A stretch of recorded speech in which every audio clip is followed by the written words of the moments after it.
Boa tarde, sou a Maria de Céu Valente, sou professora de inglês e venho aqui partilhar uns momentos com os que me quiserem ouvir.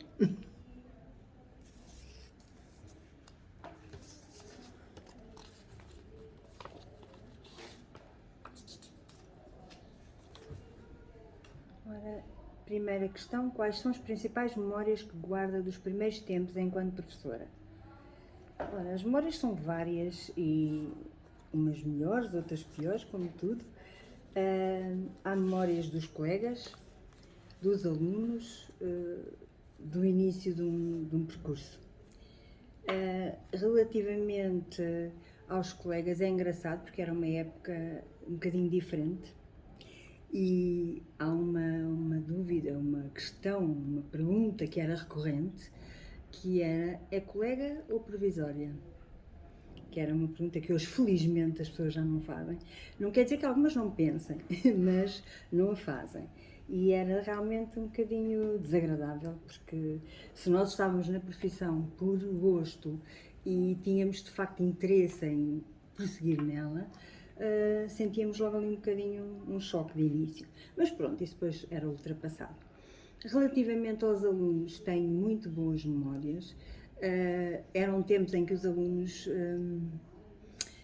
se sentiam mais próximos de nós, eventualmente. Hoje é tudo muito acelerado, o professor é mais um elemento com quem eles têm que realmente lidar. Há exceções, obviamente, mas tem coisas muito engraçadas, principalmente nas atividades extracurriculares que fazíamos com muito pouco. Conseguíamos fazer muita coisa. Eu gostava imenso de teatro, os que gostavam de teatro também faziam, e fizemos várias coisas e quase sem material chegámos a ganhar prémios com as pequenas peças que fazíamos. E era muito simpático, os pais iam assistir, no final retribuíam, eles reconheciam que aquilo era uma mais-valia para os miúdos. Os próprios miúdos, era engraçado quando se pedia a autoavaliação no final e a avaliação também das próprias aulas. Eles tinham sempre ideias engraçadas, agradeciam muito, gostavam de ter estado com o professor durante aquele tempo. É engraçado que alguns até escreviam depois para além daquilo que nós pedíamos, pequeninos textos onde eles diziam, lembro-me de um, que já tem mais de 30 anos, mas como esse tive vários, lembro-me de uma menina que dizia que quando se começa uma coisa nova, ficamos sempre nervosos e preocupados, mas finalmente ali estava alguém que nos conseguia acalmar e incutir o gosto pela disciplina. Pronto, estas pequenas coisas que caem bem quando no final sentimos o nosso trabalho ser reconhecido e ter tido algum efeito. Já mais tarde, também neste caso não foi tanto a aluna, foi com uma mãe que tinha uma menina no 10º ano, que era muito próxima da avó. A avó faleceu nesse ano e ela teve, que era boa aluna, teve ali uma fase em que as coisas não correram tão bem. Eu tentei-lhe dar algum apoio e fiquei depois muito grata, porque nem todos os pais se apercebem disso. E a senhora apercebeu-se, agradeceu-me no final e lembro-me perfeitamente do que vinha no cartão, que ela dizia: um professor é o a 100%, quando para além dos conhecimentos consegue passar os valores que são realmente essenciais. Portanto, tenho muito boas memórias. Infelizmente, ultimamente as coisas não são tão simpáticas a esse nível. As pessoas preocupam-se um bocadinho menos com os outros, eventualmente, e não reconhecem como isso pode ser importante. Mas ainda há, felizmente, bons exemplos também. Mas as coisas são um bocadinho diferentes. Não sei se será suficiente, pelo menos é o que é diferente. Fui buscar aquilo que eu sinto que mudou.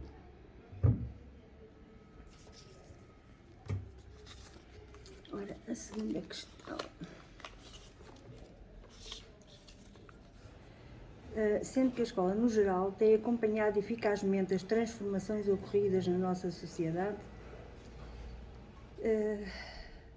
pois, o problema nem é no eficazmente, é se tem efetivamente acompanhado. Tudo isto leva mais tempo do que nós gostaríamos, porque as coisas evoluíram muito rapidamente. há muitas diferenças e aquilo em que se nota mais a diferença é exatamente talvez no relacionamento entre as pessoas. A evolução tecnológica também se fez, a evolução do modo como se trabalha também está aí, são coisas que levam, enfim, mais tempo do que a realidade lá fora. E temos ainda algum caminho a fazer. Temos tentado, pelo menos, penso que sim.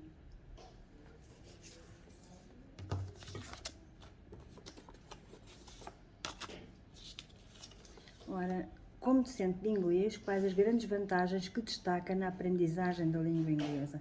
Ora, são mais que muitas. Não só para entendermos melhor o mundo, porque tudo que está escrito quase é em inglês, não é? Para conhecermos a ciência, a arte, a história, tudo tem a ver com a língua que é mais, em que todos estes temas são mais vulgarizados, não é? Portanto, o inglês é fundamental. Para além de que cada vez mais é importante também a nível profissional. Portanto, sem o inglês eles não vão muito longe e eles ainda não perceberam isso, alguns. Portanto, eu acho que estes dois aspectos são fundamentais. É a língua do conhecimento e a língua da comunicação.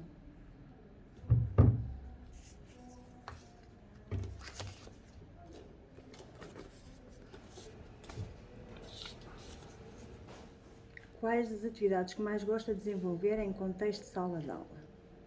Ora, são muitas, mas as minhas favoritas são aquelas em que eles participam ativamente, são questões muito práticas. Os debates, a discussão de ideias, a partilha, como por exemplo a atividade de hoje, enfim, com níveis também de maior desenvolvimento, se for o caso de alunos do secundário, mas todo este tipo de atividades mais práticas em que eles produzem, aprendem muito mais e é muito mais satisfatório também para nós.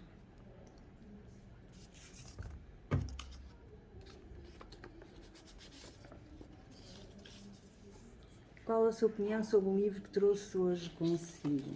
Ora, este livro eu já o li há algum tempo, não foi a minha última leitura, mas eu trouxe porque tem muito a ver com o momento que estamos a viver agora. O livro chama-se A Bailarina de Auschwitz e é a partilha de uma senhora que atualmente é psicóloga, já tem 90 e tal anos de idade, mas que partilha neste livro a sua experiência. Ela esteve durante o Holocausto, ela foi uma das pessoas que esteve exatamente em Auschwitz, foi sujeita a todas as torturas que eram comuns na época e os relatos são impressionantes, mesmo as ondas de choque para além da guerra são tão iguais. E é terrível, quer dizer, temos a sensação que estamos a ver o filme todo outra vez. Como é possível, 60 ou 70 anos depois, não termos aprendido grande coisa, não é?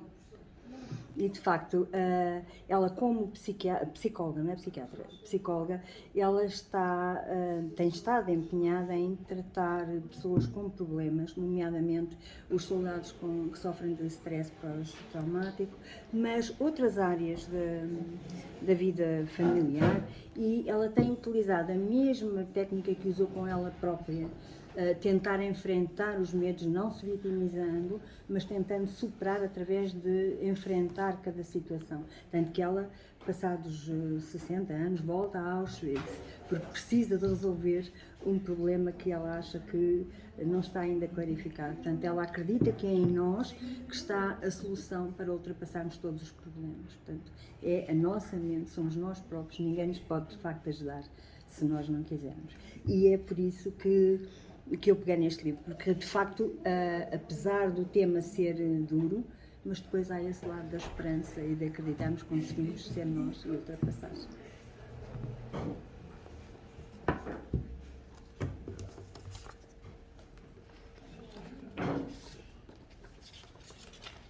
Ora, qual a sua palavra favorita e porquê?